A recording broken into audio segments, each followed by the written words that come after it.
So many people come up to me on a daily basis asking, how do you develop those creative strategies for those e-commerce brands and come up continuously with new creative ideas? And therefore I wanted to, once and for all, create this video, record this video for all of you guys out there in order to properly understand and know the step-by-step framework and process that we use here at my agency in order to, really develop the best creative structure and strategy out there for the e-commerce brands that we are working with. So if you want to know more about how to develop a creative structure and a creative strategy for your brand or for your agency, then stay tuned.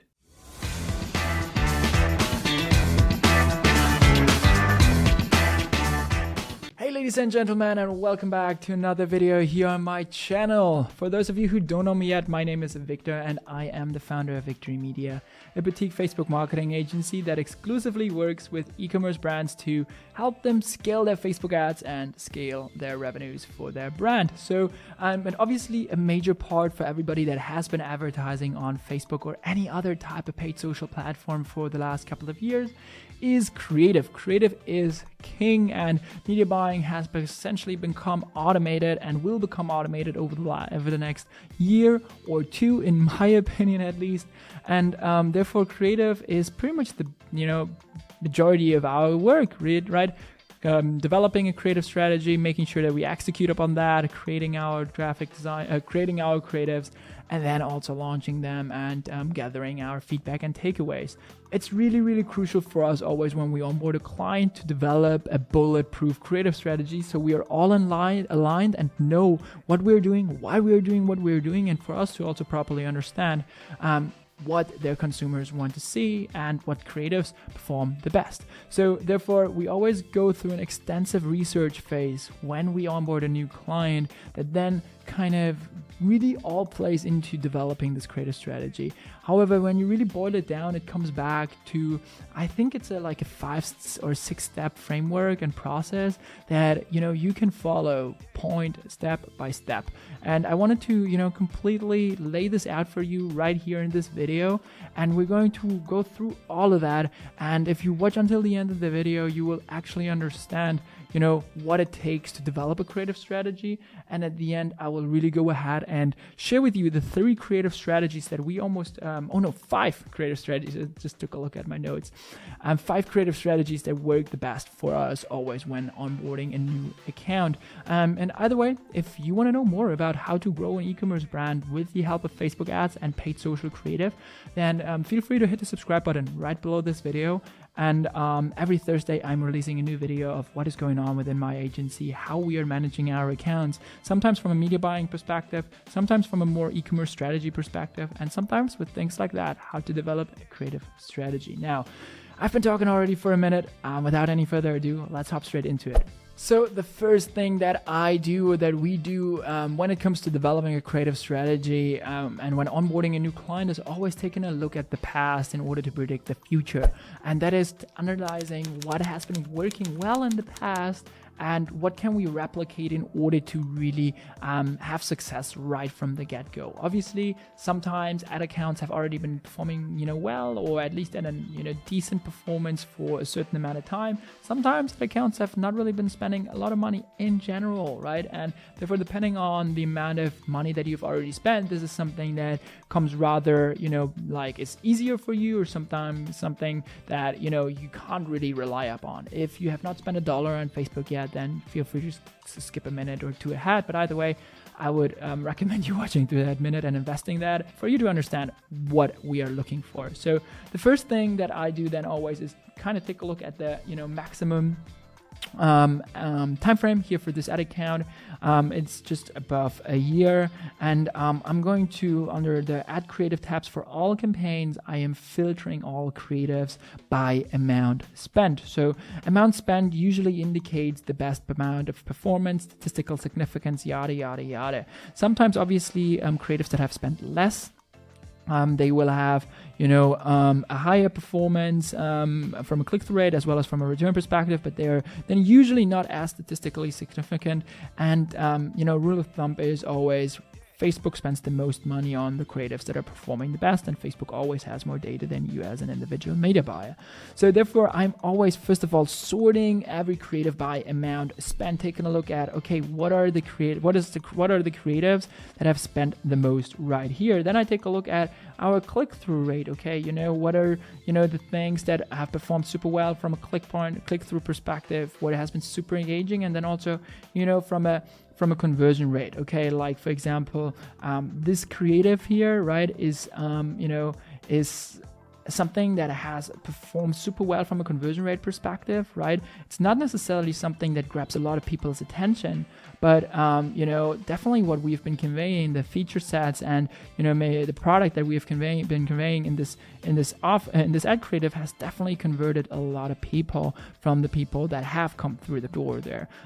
With this creative, it's a lot less. Like we have a really good attention rate, a really good click-through rate, but people are just not converting at that rate compared to this creative. So I just take a look at, okay, what are kind of the creatives that have spent the most? What are the drop-offs? Where can I see this? What are just can get more familiar with the account also, to be quite frank with you, and understand, okay, like what has spent the most, as well as what is the performance there, and going down the spending threshold, what is the performance drop off there. So having that said, usually I have a notepad then on my side, or I have a window open where I can really just note down all the creatives where, we have spent a lot of money in the past and they have gotten a really good performance from a, cost per purchase standpoint, from a click-through rate standpoint, as well as, with a decent amount of revenue and spend accumulated behind them.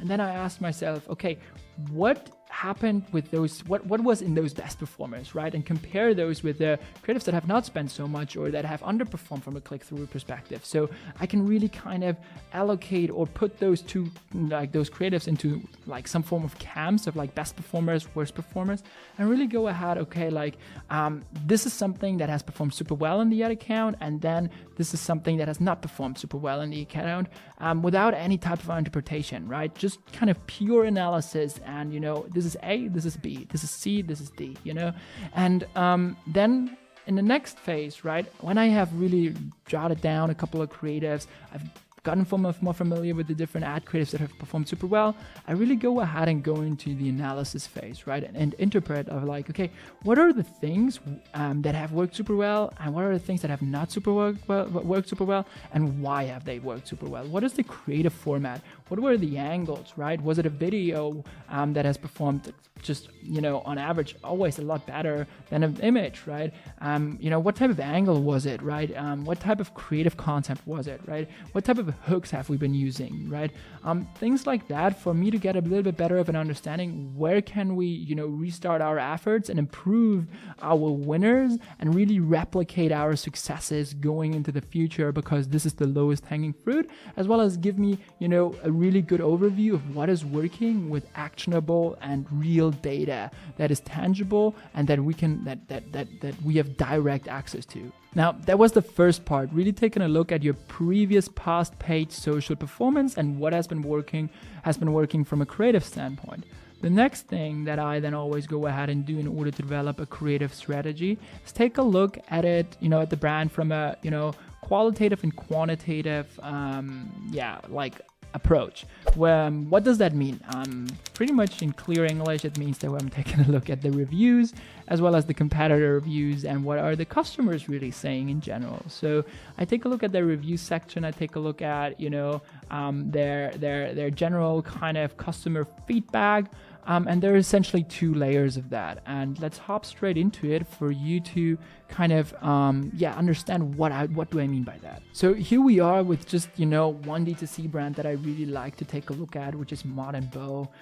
They sell like kind of pretty much normal daily denim jeans at a better price, yada yada yada. And here we are at their review section. Here you can take a look at 1,000 customer reviews. And I'm then just looking and browsing always through all the reviews and what the particular customer has to say. And granted, there will be a lot of things like that. Perfect, 5 stars, great jeans, very comfortable, which obviously not really gives you a lot of insight into the customer persona, as well as their needs and consumer journey, right? So you will have to, dig through a lot of those things, but then you will go and find creatives or reviews like that. Love this jeans. I adore those jeans. The fabric is so soft and comfy and the fit is amazing. I was hooked with IR jeans. I don't know them, sorry for that. However, for a very long time, but decided to try these out and I'm so glad that I did. Already looking to stock up on more colors of modern bow jeans. That's how good they are. So you can see a potential competitor also, right, that you can take a look at, and you can really see, okay, what are my customers maybe right now using, as well as what are the customer and the features that I have to compete with and that I'm maybe better at, right? What are for example, things like different colors. Maybe is this other competitor is only really going ahead and having this particular color in their denim jeans. We are having a vast array of different colors and possibilities and variety within our product that you can maybe use as a USP and convey in your messaging, right? So that is the first point where I really go ahead and take a look and get the first contact with those customers by taking a look at the brand's review side. I usually then not only take a look at the brand's review from their side, but also things like Trustpilot, where there's a little bit more maybe of a less moderation happening, right? Although no brand wants to admit it. There's definitely some moderation happening on site on things like Trustpilot, on reviews like review pages like Trustpilot. There's definitely some less moderation happening, and there's some real feedback going on. So here you can also have some more of a, because they actually know that this is the customers writing something, a feedback, a review for other customers to know and make a more informed buying decision. So here you can go through all of those, all of those reviews and really understand better what is the customer all about, what do they like, what do they do not like, what is their current stage of life? Why are they buying modern bow, essentially, right? So that is, the other thing that I'm always saying, going ahead and doing, taking a look at another review page, right? And then also taking a look at, another reviews from the competitors, right? True Classic, another D2C giant. I want to know, okay, what are people liking about True Classic, and understand, okay, why are people buying with them? And ultimately, I always make sure that I then implement that and put that into a file, either in a Google questionnaire or directly into a Google spreadsheet, and then you will end up with something like that. What did the customer exactly say? What is the main topic of the message? Kind of what kind of message? Where can I find this feedback? So then I can have this in a really kind of how do you say it? Like in a really consolidated way where everything is in one place. I can read through that. I can make sure that that I can revisit those reviews and see, okay, what has been working. So that is kind of the second step that I do in order to develop a creative strategy. That was the first part of really going ahead and understanding and really conducting a qualitative and quantitative research about your customers and about your brand. The next step that you can then obviously take is going a step deeper, right? And sending out post-purchase customer surveys and really getting feedback, not only to get like a perfect, those jeans look good, but really a more sophisticated question and answer style of like, okay, why did you decide to buy with my brand? Why did you buy with X, Y, and Z whatsoever? That is one thing. If the brand is not already doing so, I always highly recommend the brand starting to implement that into their post-purchase flows. Secondly, I always then really like to go also into their customer support tickets, right? And understand, okay, what is the customer struggling with, and understand, okay, how can we really play that in and use that in our messaging and in our creatives. And this is then pretty much already it. And really maybe on the last sense or in the last point, going ahead and really reading through all the social media post comments. and getting a better understanding of maybe how a somewhat warmer type of audience engages with with the brand.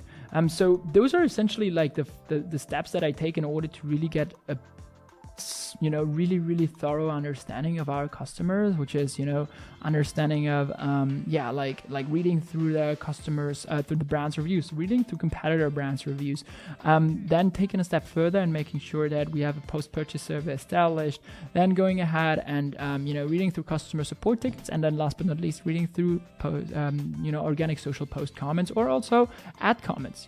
So those were the first two steps, really making sure that that we understand our previous well-performing ads by taking a look at their previous past paid social performance, as well as taking a look at their customer, what are they struggling with, what are they raving about in their product, why are they buying with their product and not their competitors. So those are the first two steps. The third step is then really going ahead and laying out those particular buyer personas. By now, you should have a pretty good understanding of, what angles have been working pretty well, and, what are your customers raving about, and what are their particular life problems they're struggling with right now, and where they are trying to buy your product in order to solve that, problem, or, solve that need. And there is where I see a lot of brands saying like, yeah, we know that. Okay. And then I'm asking, okay, like where is it, right? And then, yeah, we know that. Everybody knows that, right? Everybody has that in the back of your mind. But ultimately, this is not the case. Especially if you have even just a small organization with 10, 15, a dozen employees. That is, first of all, not the case. And secondly, you won't really be able to share that so transparently with, for example, outside agencies like Victory Media, or with content creators that you're trying to really convey the messaging to. So therefore, I always really make sure that I lay out a buyer persona and lay out our three main buyer personas. So let's hop into my computer and take a look at how this looks like. So here we have the file for one example brand here right there. So in this file we have like several different pages where we can go ahead and see, okay, the first page is just general communication of key message, description, action title, right? What is really kind of sticking out when it comes to that product. Then afterwards, we want to lay out the feature sets and values. And then last but not least, take a look at the buyer personas and the different reasons to buy, right? What are the three main buyer personas and their respective reasons to buy your product, right? Then we go into the first persona, talk about the problem they're encountering, talk about their wants and needs, the reason to buy, and their ideal future quote, right? Same goes for the second persona, same goes for the third persona. I'm just really making sure that I'm laying out those personas to be able to properly craft copy that messages and attracts those type of people. And those messages or those problems or those this copy is then not really based upon some kind of fictitious image of my customer that I have built up in my mind or that I think my brand attracts, but of real reviews that we have gathered from real customers as well as from our previous performance for paid social. So that's pretty much the third step, really laying out your buyer persona and making sure that you have your buyer persona laid out to craft messages and copy within your ads to attract more of those people with your ads. Okay, so by now we have a pretty good understanding of what has been working in the past, what does our customer like about our product, as well as we've properly laid that out, written it out, what we need to, cover within our messaging and ad copy in order to get more of those customers. Pretty simple up until now, right? So what I want to do now in order to develop this creative strategy is to lay out, okay, what are the things that, we can do with this information, and lay out what I call a creative testing roadmap, meaning for the next 4 to 6 weeks, what are the creatives that we are testing within the ad account, right? What are the angles that we're testing? What are the creative formats that we're testing? Based upon, our previous research of those are the best performers, those are the angles that are working, this is the reason why people buy. We want to then craft new copy, or even maybe use the copy that has already been working, the angles that have been working, iterate upon them, and then make sure that we have this lined up for the next 4 weeks. Something that I see a lot with accounts that are not performing on target is that they do not really have a proper structure. They just launch as they go. They don't know what's going to be coming up in the next 2 weeks. They don't really have any type of process and predictable outcome or expectations on their ads, and they just think, okay, let's launch this and see how it goes, right? But we really want to take a step back and make sure that we do not only have a creative strategy in place from, okay, we know what we kind of go for, but also like have a predictable, process in place where we know, oh, okay, actually in 2 weeks we're going to do this, and properly, align our efforts and make sure that all our teams are working on that common goal for us to move our, paid social customer acquisition forward. So that is the first part of those, of the testing roadmap, right? You want to go ahead and for the next 4 weeks lay out, okay, what are the tests that I want to launch, right? What are the different creative format tests, right? Scroll stopper tests, press hits, right? Different paint scroll stoppers, right? A claim image, a feature image, right? Those are the tests that you want to lay out from a more broader perspective of okay, kind of those are the things that I want to test. But also, and that is the next thing that I see a lot of brands, doing and committing that mistake, is they maybe have some kind of testing roadmap in their mind or some kind of testing ideas in their mind, but they do not really think about why they want to test it, neither what type of outcome they expect from this particular test, or lay out this test in any way further than, oh yeah, that is, I think, something that could work well, right? You always want to lead with a hypothesis when you launch a test, and either this hypothesis is then going to be, accepted or rejected based upon the feedback and the metrics and the performance of this test. So you want to then, as the fourth point, lay out your testing roadmap for the next 4 to 6 weeks and make sure that you always lead with an hypothesis, at least one hypothesis. Even better is like laying out the task, why you're like previous tests, and like maybe some expectations whatsoever. But at least you want to lead with an hypothesis to understand why you're launching this test and put everything else better into perspective. Those were the 4 points that I really kind of always go for when developing a creative strategy. And that is a really easy step-by-step process that you can follow, which is, first going ahead and analyzing your past paid social performance and seeing what has been what was well performed before. Afterwards, going ahead and then really understanding customers by reading through your customer reviews, reading through your competitors' reviews, and even going a step further and sending out post-purchase surveys, yada yada yada. And based upon that information, you want to lay out your buyer persona and make sure to understand their wants and needs and why they're purchasing with you instead of your competitor. And then, last but not least, you lay out your testing roadmap for the next 4 to 6 weeks based upon the information that you have gathered, and want to make sure that you lead all your tests with a particular hypothesis and why you are testing this particular creative. Now, the fifth point is not necessarily something that is really including the development of a creative strategy, but that is something, we have a set of creatives where we have continuously seen that they perform super, super well within ad accounts across different niches and across different spending levels.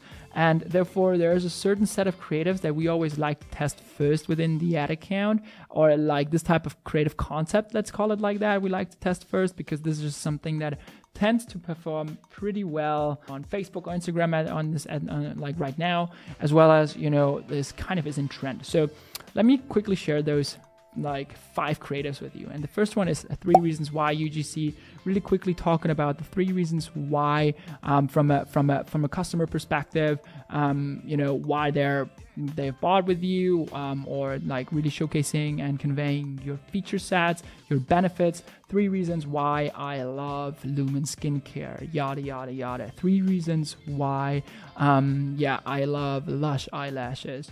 3 reasons why I love Modern Bow jeans, right? So, and then really going ahead and having like they're perfect to travel with, they're super stretchy, they're super comfortable, yada yada yada, and really getting this point across. Second one is a feature ad. I'll pop that up somewhere around the screen.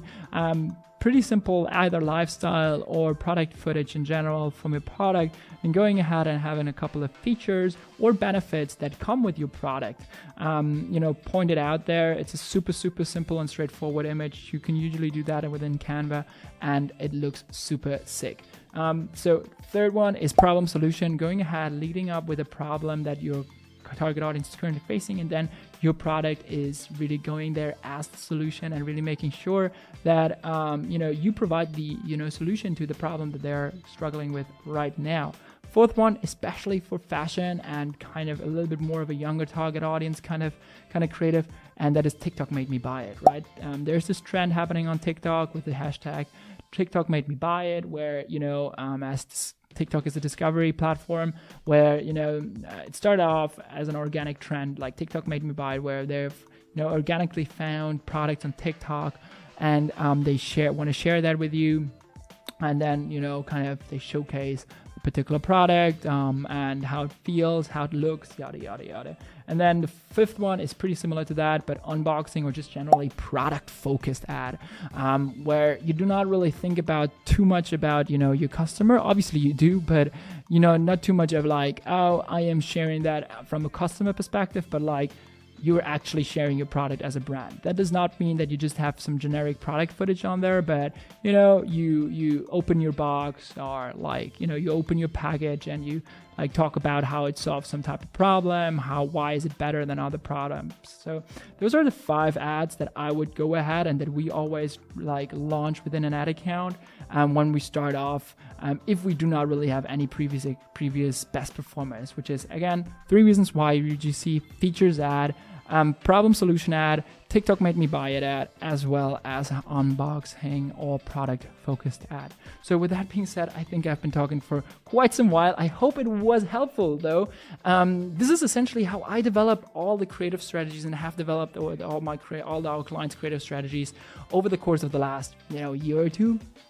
And I hope that this was really helpful and valuable for you, and that you can really take this and put it into action within your brand or your agency, and make sure that you have a better creative strategy than ever before. So on that note, as I've already mentioned before, if you think that this was something valuable, then I would really appreciate you hitting the thumbs up button. It really helps more than you could ever imagine. It really motivates me. And also, if you want to know more about how to grow your e-commerce brand profitably and understand how Facebook can play a vital and crucial role in that, then make sure to hit the subscribe button.